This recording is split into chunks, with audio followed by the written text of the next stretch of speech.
There is a video circulating from a laboratory in Hangzhou that should make every robotics engineer in the West lose sleep. In it, a group of engineers is performing what looks like a coordinated assault on a machine. They are kicking it, shoving it with full-force lateral impacts, and trying to trip it with high-speed obstacles. Any other robot on Earth would have ended up as a pile of expensive scrap metal on the floor within seconds. But the Unitree H1 didn't just stay upright. It adjusted its stance in less than a fraction of a second, recalibrated its center of gravity, and kept moving forward as if the impact never happened. This isn't just a gimmick for social media. We are looking at a machine that recently shattered the world record for humanoid speed, clocking in at 3.3 meters per second. To put that in perspective, that is a full-speed run that would leave most people gasping for air. And the H1 did it without a single tether, safety cable, or external power source. The H1 isn't just another prototype. It is the first humanoid built to survive the chaos of the real world. And once you see the engineering secrets hidden inside its legs, you'll realize that the race for humanoid supremacy just entered a very dangerous new phase. Hit like and subscribe, because we are breaking down the tech that the mainstream media usually glosses over. Before we look at how this machine actually moves, we have to talk about where it came from. Because Unitree is currently doing to robotics what BYD did to Tesla. For years, the story of humanoid robots was a slow, expensive crawl. You had Boston Dynamics building million-dollar athletes that lived in highly controlled labs, and you had hobbyist projects that could barely walk across a carpeted room. The uncanny valley was a place where robots went to look creepy and move slowly. Unitree looked at that landscape and decided to burn the map. They didn't start with humanoids, they started with dogs. By mass-producing thousands of quadruped robots like the Go-2 and the Aliengo, they perfected something that no one else had: the supply chain of motion. They learned how to build high-torque motors at a scale that makes everyone else look like they are running a boutique shop. When they finally announced the H1 Evolution, they weren't guessing if it would work. They were simply taking the soul of a high-performance robot dog and putting it into a 5'11" humanoid frame. While the rest of the world was focused on making robots look friendly, Unitree was focusing on making them inevitable. To understand why the H1 is so stable, you have to look past the carbon fiber skin and into the joints.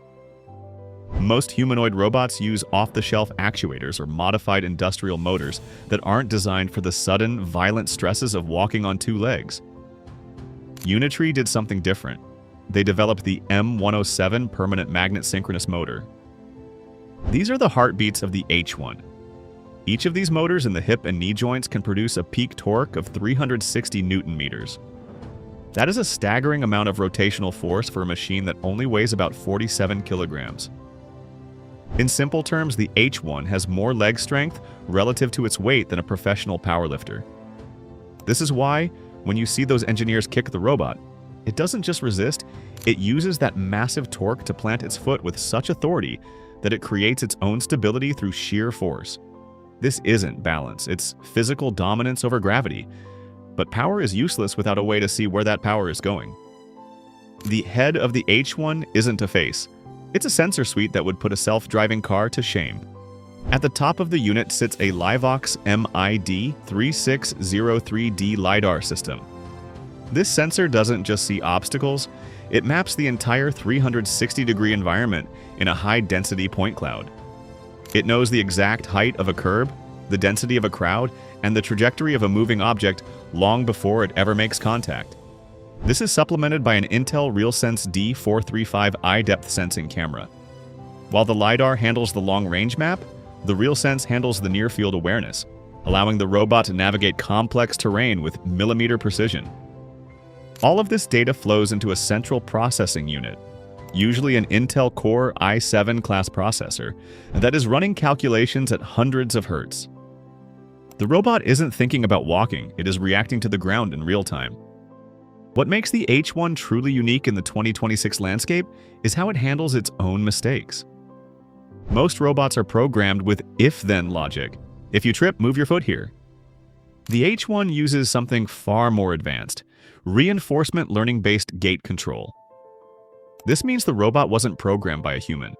It learned to walk in a physics simulation millions of times before the physical hardware was even built. In these simulations, the AI was subjected to every possible disaster: ice, oil, falling debris, and violent shoves. It learned through trial and error, which micro-adjustments kept it upright. So, when you see it walking on a trail in the woods or navigating a busy sidewalk, you aren't seeing a pre-recorded sequence of movements. You are seeing an AI that has survived millions of falls in a virtual world, and is now applying those survival instincts to the physical one. This sim-to-real pipeline is the secret that allowed Unitree to bypass a decade of traditional robotics research in just a couple of years. As we move from the lab to the street, the story shifts from an impressive project to global dominance. While most people were still debating whether humanoid robots were even practical, Unitree decided to drop a video that essentially ended the argument. We aren't talking about a slow, calculated walk anymore. We're talking about the H1 Evolution 5 3.0, a machine that redefined the limits of what an all-electric drivetrain can do. If you followed robotics for a while, you know that for years, if you wanted a robot to do a backflip, you needed hydraulics. You needed the massive, explosive pressure of high-power fluid systems like those used by Boston Dynamics' Atlas. But hydraulics are loud, they leak, and they are notoriously difficult to maintain. Unitree did something that was previously thought impossible for this weight class. They made a full-sized, 180-centimeter-tall humanoid perform a standing backflip using nothing but electric motors. This backflip wasn't just a party trick, it was a demonstration of torque density.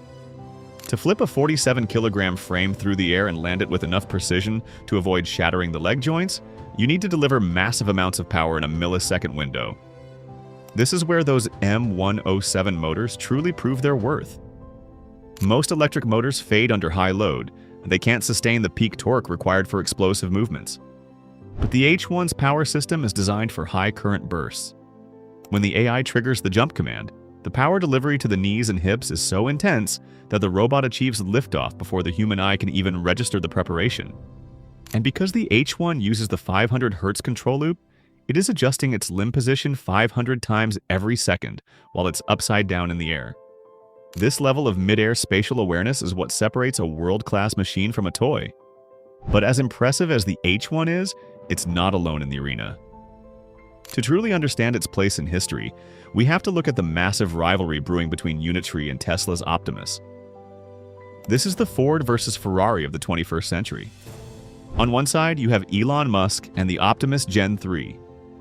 Tesla's approach is fundamentally different. They are betting everything on end-to-end AI.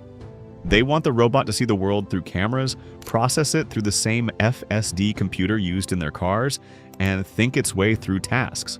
It's a vision-first philosophy. Unitree, on the other hand, is building from the feet up.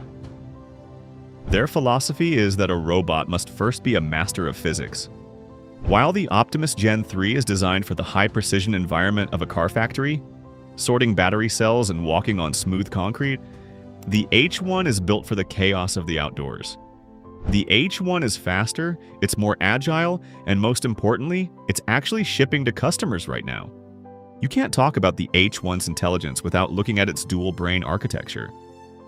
Inside that carbon fiber torso, there is a technical split that most people don't realize exists. The motor brain is powered by an Intel Core i5 processor that handles the low-level control. This is the part of the robot that manages balance, joint positions, and the physics of staying upright.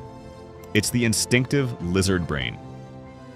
But for the high-level intelligence, the part that actually makes decisions, navigates complex environments, and identifies objects, Unitree offers an optional upgrade to an NVIDIA Jetson Orin NX. In some 2026 configurations, the H1 can even carry up to 3 of these Orin units. This gives the robot more edge computing power than a high-end gaming PC, allowing it to run massive vision language action models locally. It doesn't need to call home to a server to understand a command. It processes the world in real time, right there on the hardware. This intelligence was put to the ultimate test during the 2026 Spring Festival Gala. Imagine a stage with over 600 million eyes watching. Unitree deployed a fleet of H1 and its smaller sibling, the G1, to perform a synchronized routine that looked like something out of a high-budget sci-fi movie. They weren't just dancing, they were performing drunken fist kung fu and handling nunchaku with a level of dexterity that felt almost human. They were performing air flares, a high-difficulty breakdance move where the robot supports its entire weight on one hand while spinning its legs in the air. If the timing on a single motor had slipped by even a few milliseconds, the entire routine would have collapsed into a $1 million pile of junk. But it didn't. The robots moved with a fluidity that suggests the uncanny valley isn't just being crossed, it's being bridged. And then there is the question of the hands. The original H1 was a locomotion platform. It was all about the legs.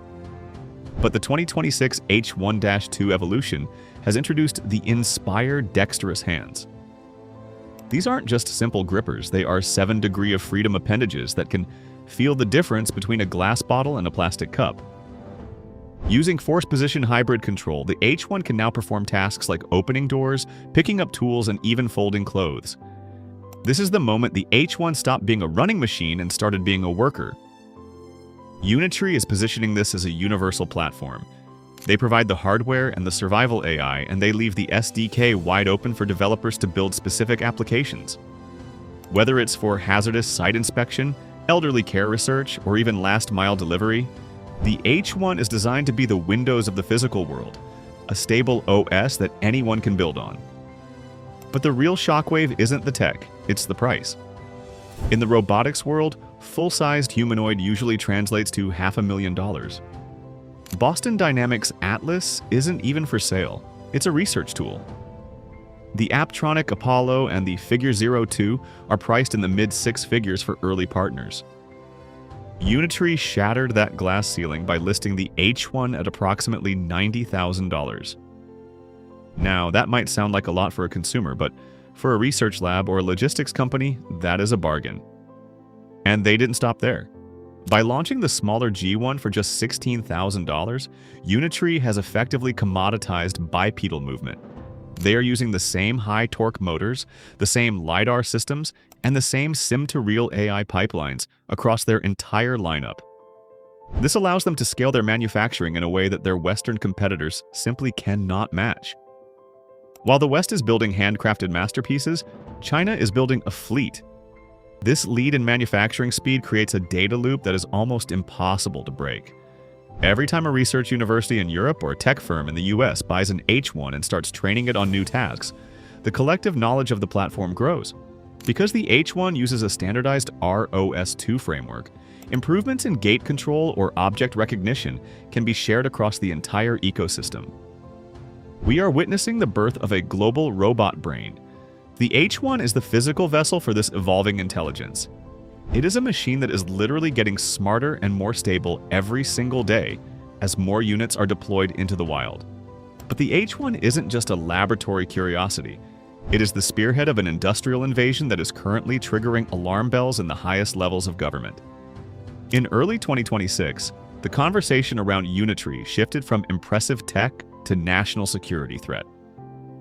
While we were marveling at backflips, a bipartisan letter from the U.S. House Select Committee on the CCP was being drafted, warning that these machines are effectively Trojan horses on two legs. The committee pointed to CloudSail, an undocumented remote access tunnel pre-installed on Unitree units that connects them back to servers in Hangzhou by default. This isn't just a software bug. It's a direct line that allows for remote video streaming and system overrides. When you realize that these robots are already being trialed in U.S. correctional facilities and even within some Army operations for logistics, the 360-degree perception we talked about starts to look like a 360-degree surveillance network. The controversy stems from China's military-civil fusion strategy. Unitree's CEO, Wang Xingxing, has been seen in closed-door meetings with top-tier leadership, and the company has received massive subsidies as one of Hangzhou's 6 little dragons. In early 2026, the world saw the first public demonstration of the H1's combat mode during a military exercise in Nanjing. The robot wasn't just walking, it was replicating the movements of a remote operator in real time, handling simulated weapons and navigating kill zones that would be suicidal for a human soldier. This is the dual-use dilemma at its most extreme. The same M107 motors that allow a robot to dance at the Spring Festival Gala are the exact same actuators required to kick down a door or carry a 15-kilogram payload of tactical equipment into a combat zone. While the West is caught in a loop of ethical debates and safety regulations, Unitree is simply scaling. They aren't just building robots, they are building a data factory. In March 2026, Unitree filed for a massive $610 million IPO on the Shanghai Stock Exchange, the first major public offering for a company primarily focused on humanoid robotics. Their goal? To ship 20,000 humanoid units by the end of the year. To put that in perspective, that is 4 times their 2025 volume. They are flooding the market with hardware that is good enough to capture the world's physical data before anyone else can even get their assembly lines running.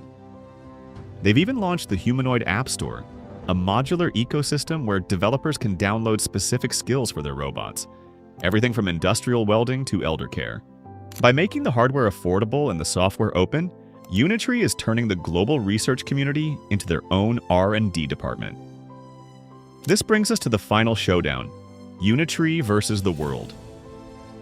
On one side, you have Boston Dynamics' new all-electric Atlas, which is currently being deployed to Hyundai's Georgia Meta plant. It is a masterpiece of precision, but it is a closed system, expensive and tightly controlled. On the other side, you have the Tesla Optimus Gen 3, which is finally starting pilot production in summer 2026. Tesla has the AI advantage, but they are struggling with the sim-to-real gap, getting the robot to move as naturally as the H1. Unitree is the disruptor in the middle. They don't have Tesla's fleet of cars to train their AI, and they don't have Boston Dynamics' 30 years of hydraulic history. What they have is the Shenzhen speed. They can iterate on a joint design or a sensor array in days, not months. In the 2026 landscape, the H1 has become the benchmark for utility per dollar. When you can buy 5 H1s for the price of one specialized Western industrial humanoid, the math starts to change for factory owners and warehouse managers. We are seeing robot-as-a-service models where companies don't even buy the machines. They just lease a shift of H1s to handle midnight sorting tasks. These robots don't get tired, they don't join unions, and they don't need the lights on to see. The industrial impact is a total decoupling of physical labor from human presence. We are moving toward a lights-out manufacturing reality where the only humans in the building are the technicians maintaining the robots. So where does this leave us? We are standing at the edge of the robot flywheel. Every hour, these 20,000 units spent on factory floors, in military drills, or in research labs is being fed back into the central AI model. The gate gets smoother. The object recognition gets faster. The CloudSail backdoors get more sophisticated. By the time 2027 rolls around, the H1 won't just be a world record runner. It will be a repository of the world's physical interactions. The digital world was indexed by Google, and the physical world is currently being indexed by Unitree. Whether you see the H1 as a miracle of engineering or a sovereign security risk, one thing is undeniable. The era of the experimental humanoid is over. The era of the mass-deployed humanoid has begun. The H1 is the first general-purpose machine that actually lives up to the name. It can run, it can climb, it can fight, and it can work. The question isn't whether a robot will be in your workplace or on your street corner. The question is whose logo will be on its chest and where its data is being sent. If this deep dive into the 2026 robotics war gave you a new perspective, hit that subscribe button. We are watching this move in real time so you don't have to. The H1 is just the first scout in a very large army. Now, I want to hear from you. With the $610 million IPO and 20,000 units hitting the streets, is Unitree's dominance inevitable, or will the Trojan horse controversies pull the plug on their global expansion? And would you feel comfortable working alongside a machine that has a direct, undocumented connection to a foreign server? Drop a comment below and let's get the conversation started. This is Signal Frontier. I'll see you in the next one.